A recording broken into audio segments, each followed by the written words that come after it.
Mensagem dia 22/10/2000. A ruína dos templos. O Pai fala: Deus da paz, Deus da luz, quisera eu saber por que o intruso ainda continua se intrometendo nesses assuntos tão sagrados? Por que isso acontece? Ninguém está livre. Mesmo meu vigário oficial fica de joelhos muitas vezes pedindo-me proteção, para que ele possa aguentar o peso que está caindo sobre ele. Com isto, meu filho, faz com que tudo corra mais depressa, porque a violência bem não começou em minha pátria, e ele, João, está vendo que a ruína de todos os templos será a profanação dos templos. Se um ser humano quiser mudar os planos de Deus, jamais consertará. Estejam certos, filhos amados, que a profecia não falhará, pois está sendo cumprida. Queiram ou não, todos os governantes vão temer. É dali que irá partir o desfalecimento de muitas nações, principalmente aos descrentes e aos injustos. Os que não me deram ouvidos até agora, agora mesmo é que jamais irão me dar, porque só vão querer vingança, visto seus lucros caírem por terra, sendo que grandes empresas ficarão sem nada. O juízo final para estes não existe. O que existe é um descontrole da própria natureza, e não que vem de um Deus na mente deles. Porque os que vêm me seguindo reconhecem essa terrível falha humana para comigo. Seus palácios estão sempre sendo ornamentados, mas a minha casa continua se desmoronando. Isto eles não enxergam. Afastar-se de mim até pode, mas tomar conta do que é meu, jamais. Quem me enviou não é um mito qualquer, e sim um Deus que tudo pode ver. Este já decretou: ninguém roubará de mim as minhas ovelhas. Mesmo que sofram mais um pouco, não se justifica uma derrota. Posso levantar quantos eu quiser da terra, e estes jamais conseguirão me derrotar. Meu filho, a tua pergunta no começo veio na hora certa. Não só a ti é que vou responder, mas a todos esses que procuram ler estas mensagens. Cada uma delas é uma fortaleza para cada cristão autêntico. Só basta ler e crer. Sou eu que venho falando a cada um de vocês todos os dias. Se quiserem conversar comigo ou com minha doce mãe, com os meus anjos e santos, juntem os dois, a Sagrada Escritura e a Palavra Viva de Deus. Ambas darão a veracidade de todas as profecias. Que ninguém duvide, sou eu mesmo falando com vocês. Não permito o inimigo vir a passar aquilo que não me pertence. Volta e meia esse quer driblar esse meu instrumento, mas isso não acontecerá, porque antes de passar a mensagem a vocês, é confirmada por mim. Erros existem, mas são só de português, pela falta de letras que tem este varão, mas os assuntos são meus. Jesus. Essa mensagem do ano 2000, 22 anos atrás, a ruína dos templos. Será que ninguém está conseguindo enxergar a ruína dos templos? Ou estão esperando que os templos que existem hoje, eles caiam fisicamente? Não é isso que Deus está falando aqui. É a profanação dos templos hoje. É o que a gente mais vê hoje, as igrejas sendo profanadas. De que maneira? Tirando o chefe do mundo, do universo, do centro, do seu local de direito. Pessoas inadequadas na vestimenta entram na igreja como se entrasse num shopping, como se entrasse para fazer um lanche. Os dirigentes que deviam manter o respeito, a conduta correta, não estão nem aí. Até pelo contrário, ajudando a criar uma ruína, a acabar com a igreja. Estou falando da Igreja Católica, não vou me meter em outras denominações, eu não participo lá.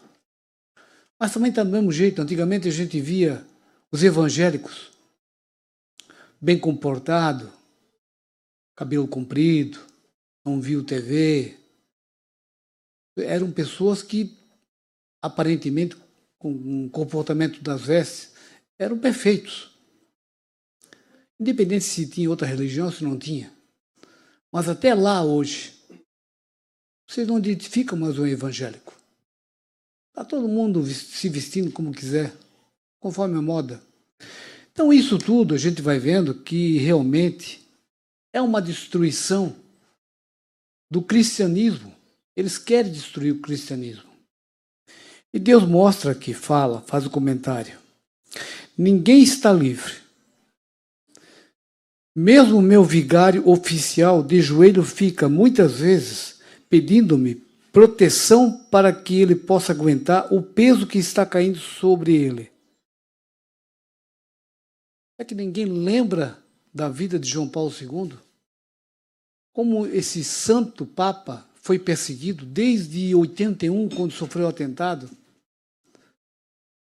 Aquele que tem boa memória vai lembrar. Assim que ele assumiu em 78, logo já em 81, ele sofre um atentado. Pessoas perseguindo ele, querendo matar ele. Por quê? Porque ele era um Papa que queria fazer as coisas corretas, queria manter a tradição da igreja. Depois, muitas vezes, torciam para que ele, agora ele vai renunciar, agora ele vai renunciar. Ficava doente, agora ele vai morrer. A gente viu isso no jornal direto, essa perseguição em cima de João Paulo II. Agora esse que está lá, que perseguição que ele tem? Nenhuma. Mas se você me disser, não, mas ele é criticado, tudo bem, crítica é uma coisa, perseguição é outra. Crítica, muitas vezes, uma crítica construtiva é benéfica. Mas dizer que ele é perseguido? Não. Muito pelo contrário. Ele tem apoio, ele tem aval de muitas pessoas que se dizem cristão. E esse nosso movimento, que é a Palavra Viva de Deus, onde começou tudo com o profeta, lá em 72, sem nenhuma pretensão, sem nenhum plano, onde é que ele queria chegar, de que maneira que ele queria chegar, Deus foi orientando ele para chegar nesse momento que a gente está vivendo hoje e ver que tudo faz sentido. O profeta não era um doido desvairado. Ele não era uma pessoa que inventava as coisas. Deus estava orientando para ele. Esse é o tempo das ruínas que estamos vivendo. Aqui no Brasil tem uma basílica muito famosa. Todo brasileiro conhece, inclusive para fora do país. Quem está governando lá dentro? O que governa lá dentro tem a capacidade de chamar o nosso presidente, que está lutando pela Igreja Católica, que está fazendo tudo pela família, que está querendo manter a tradição, os bons costumes, na lei de Deus. Chama de dragão. O dragão que está querendo manter as coisas conservadas, as boas, os bons costumes é conservado. Com que direito uma pessoa dessa, que se diz uma autoridade da Igreja Católica, fala esse tipo de porcaria? Ah, não, mas foi ele que falou. Foi o Francisco que falou. Claro, é claro que é conveniente para essas pessoas. Ou são muito ingênuas, ou são pessoas desinformadas, não querem ver, ou são coniventes com esses erros. Não tem outra explicação. Como eu costumo dizer, hoje é muito difícil ter uma pessoa totalmente ingênua. Porque tem um filho que tem um celular na mão, tem um neto que tem um celular na mão, e vai orientar esse pai e esse avô. Então não me venha dizer que ela não sabia de nada. Não, isso aí é desculpa furada. Hoje nós temos a obrigação de saber tudo o que está acontecendo. Ninguém vai me dizer que nunca ouviu uma blasfêmia de Francisco lá em Roma. Esse sim está destruindo. Esse sim está colocando a Igreja Católica em ruínas. Não somos nós aqui, conservadores, que a gente luta, às vezes se sente até sozinho, por uma causa justa, a manter a lei de Deus. A ruína não está aqui. A ruína está aí fora. E não espere ruína, templos pegando fogo, templos caindo, se desabando fisicamente. É a crença que está acabando. É a religião que está diminuindo. Está acabando mesmo. Isso é um plano diabólico. E as pessoas acham que está tudo normal. Como é que pode a pessoa não abrir os olhos? Tem um ditado que diz: pior cego é aquele que não quer ver, que não quer enxergar. E tem tantos exemplos hoje, pessoas ignorando a verdade, achando que deixa tudo como está, que está muito bom. Você é um acomodado, você é um covarde, você não luta pelas causas justas de Deus. Você não está se importando pelos teus filhos, você não está se importando pelos teus netos. Se para você está bom, mas pode piorar para os teus filhos, para os teus netos. É isso que vai acontecer. Teus filhos e teus netos vão crescer sem uma ideologia, sem uma religião, sem nada. Tendo comida no prato e o que se divertir está muito bom. O mundo, Deus não criou o mundo só para isso. Deus criou o mundo para alimentação e para beber água, foi para os animais. O animal, dando comida e água, ele está feliz da vida. O homem não foi feito para isso. É muito pouco para que Deus nos criou. Estejam certos, filhos amados, que a profecia não falhará, pois cumprida está sendo. Quer ou não, todos os governantes vão temer. E dali que irá partir o desfalecimento de muitas nações, principalmente aos descrentes e aos injustos. O que nós estamos vendo hoje?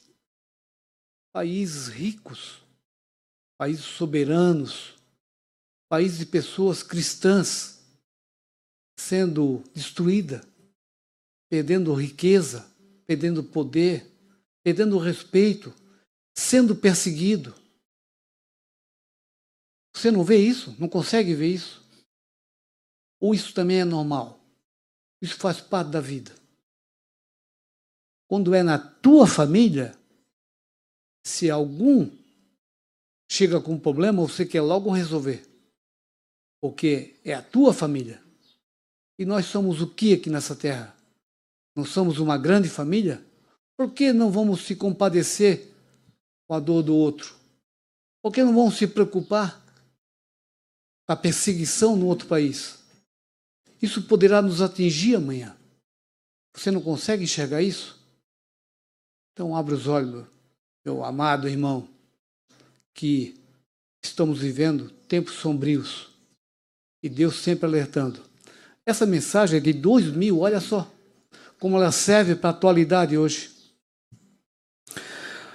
Afastar-se de mim até pode, mas tomar conta do que é meu, jamais.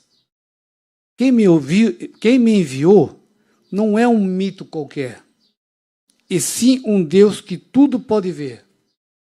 Olha, até a palavra mito, que quase a gente não escuta, hoje a gente escuta muito. Mito, mito, mito. Presidente. Mas realmente ele é um mito como ser humano. Uma admiração minha particular, ele é um homem muito corajoso, muito determinado. Existe pessoa determinada e corajosa como o lado oposto, Lula. Mas determinado para quê? Para o mal. Corajoso de enfrentar o bem. Ele representa o mal em tudo. Mas como é que tu pode falar isso, Alex? Se ele prega, se ele tem uma agenda que é tudo contra Deus, só pode ser do mal, não pode ser do bem. Mas o nosso mito, nosso presidente, ele enfrenta, como já enfrentou uma facada, como enfrenta tudo e todos contra ele, judiciário, muita gente da sociedade, sem ser destemido. Ele é uma pessoa que tem coragem. Mas Deus fala aqui. Não é um mito qualquer. Claro, Bolsonaro é um mortal, é um ser humano como nós. Só que esse mito que Jesus está falando aqui é Deus. Esse sim. Esse pode tudo. Mas só não toma uma atitude agora porque não chegou a hora dele. Quando chegar a hora derradeira dele, aí vocês vão ver quem é que estava com a razão. Quem é que falava a verdade? Se é esse humilde profeta aqui, ou se é o poderoso Francisco em Roma? Aí nós vamos ver, nós vamos conversar. Para encerrar, se quiserem conversar comigo e com minha doce mãe, com meus anjos e santos, junte os dois. Que dois? A Sagrada Escritura e a Palavra Viva de Deus. Ambas darão a veracidade de todas as profecias. Que ninguém duvide. Sou eu mesmo falando com vocês. Então essas pessoas que criticam a Palavra de Deus, esse livro, segundo livro, Deus coloca aqui, e o Pai sempre colocava, o primeiro é a Bíblia, o segundo é a Palavra de Deus, que tem um pouco mais de respeito. Isso realmente não saiu da cabeça de um profeta, somente de um profeta. Foi Deus que passou para ele. José Roberto, meus irmãos, a gente já falou. Está com alguma dúvida? Tem algum conflito? Tem alguma angústia? Pega a Bíblia, leia. Pega a mensagem, leia a mensagem, mas leia com vontade, com boa vontade. E não leia já para criticar. Busque uma orientação, uma informação para ti, que ali você vai encontrar, como Jesus aqui fala. Busque a Bíblia e a Sagrada Escritura, que ali sou eu conversando com você. Amém.